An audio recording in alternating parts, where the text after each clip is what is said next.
Hey guys, so a quick word before I start. As you probably know, I've been really busy with the short film Captain Spirit. Recently, I now created an IMDb page for the film.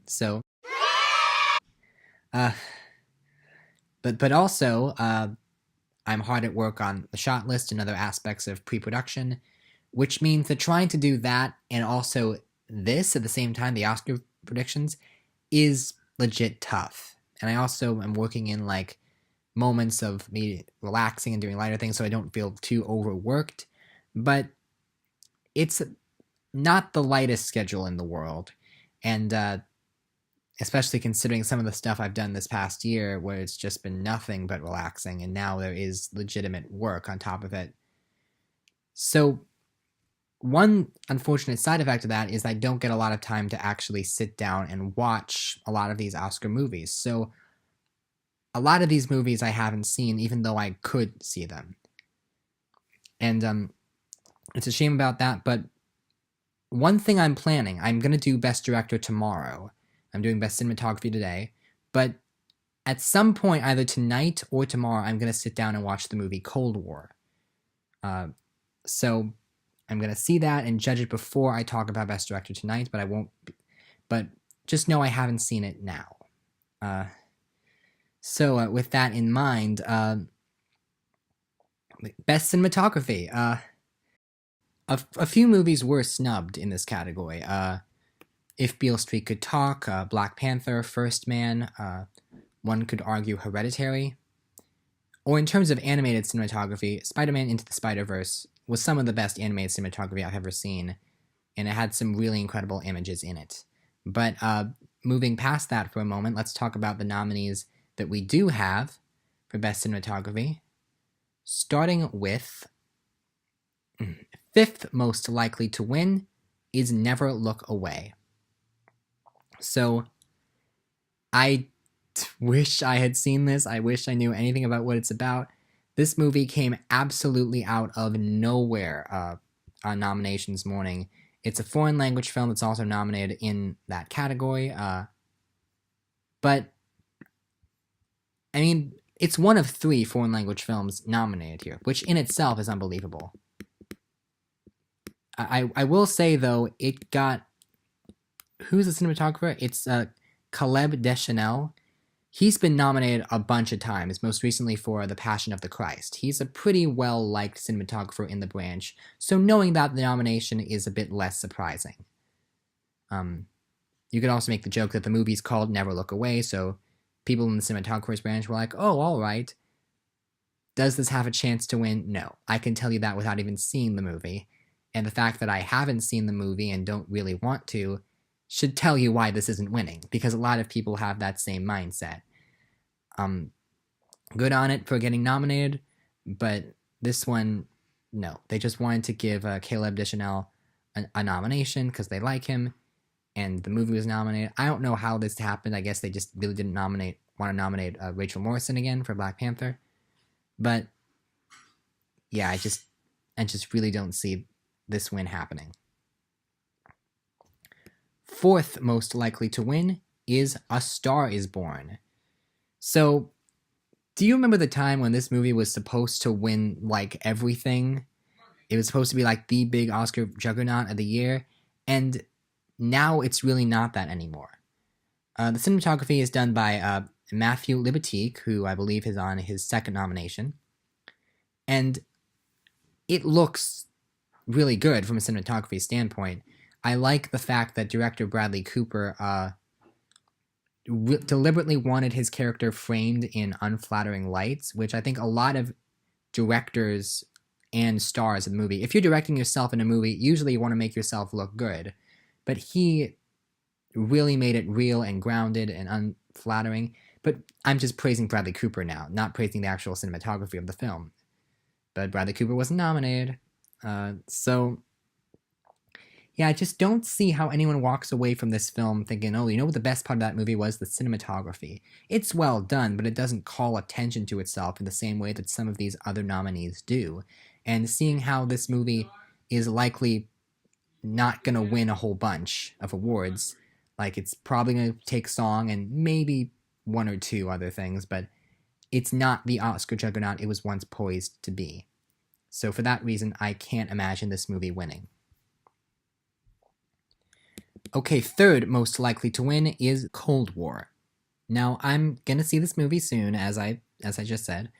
So I know that this is from the same director who made Ida. And Ida was a movie that I found to be pretty dull, but I will admit had some really great cinematography. And so I'm curious to see what the cinematography in this movie looks like, and maybe that's why it got the nomination. It is interesting because not only are there 3 foreign language films nominated in this category, but I believe that this is the first time that we've had 2 black and white nominees since the category split.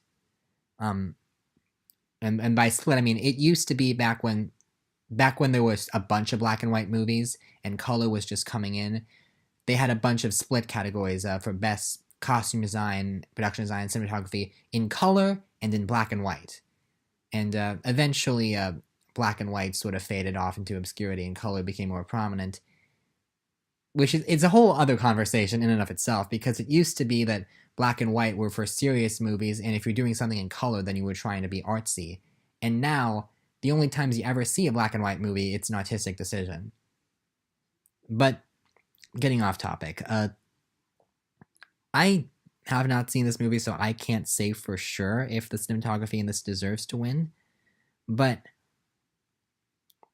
I don't know. I think it might stand a chance because people saw Ida and remembered how good that cinematography was and was like, ooh, maybe we should vote for it because we didn't give it to that movie. But I don't know. I don't know how many Oscar voters have seen this. I say this despite the fact that it has a Best Director nomination, so clearly a lot of people saw it. It's not a Best Picture nominee, though, so that means it has a little bit less support than our top 2, at least. I don't know. It's just, I can't actually see this winning the category, but I could see it getting a surprising amount of votes. Second most likely to win is The Favorite. So this movie's nominated for a bunch of Oscars, and I think it's gotta win somewhere. Like, I think most likely it might win costume design or production design or maybe even screenplay. But cinematography, in a different year, I feel like this could win. Because the cinematography does call attention to itself, although some would argue that's to the detriment of the movie, because they use a fish angle lens that's quite noticeable in a lot of the scenes. And on the one hand, yay, cinematography calling attention to itself, but some might ask, is it artsy for the sake of being artsy, or does it add to the story? And I don't know, I kind of argue it does. It adds to the uncomfortable feeling of a lot of it, and it makes some of the historical events feel like diorama. I don't know. I don't know why they made the decision, but it's better. I'm just happy because The Favorite is a better movie than The Lobster. But yeah, I don't know. I feel that it calls attention to itself, but does it call attention to itself too much? That's the real question here. And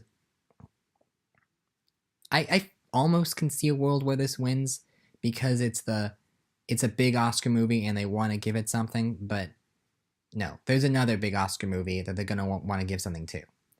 So, my prediction, the film I think is going to win Best Cinematography is Roma. And let's be honest, I knew that this movie was winning Best Cinematography like 5 minutes into this movie. 5 minutes into this movie, I'm saying, it's winning. Yeah, it's definitely winning. I think I might have known just from watching the trailer that this was winning. Because the cinematography is just that good. It's one of those movies where you can just freeze frame and put that image on your wall. The black and white cinematography in this is so compelling and so stunning.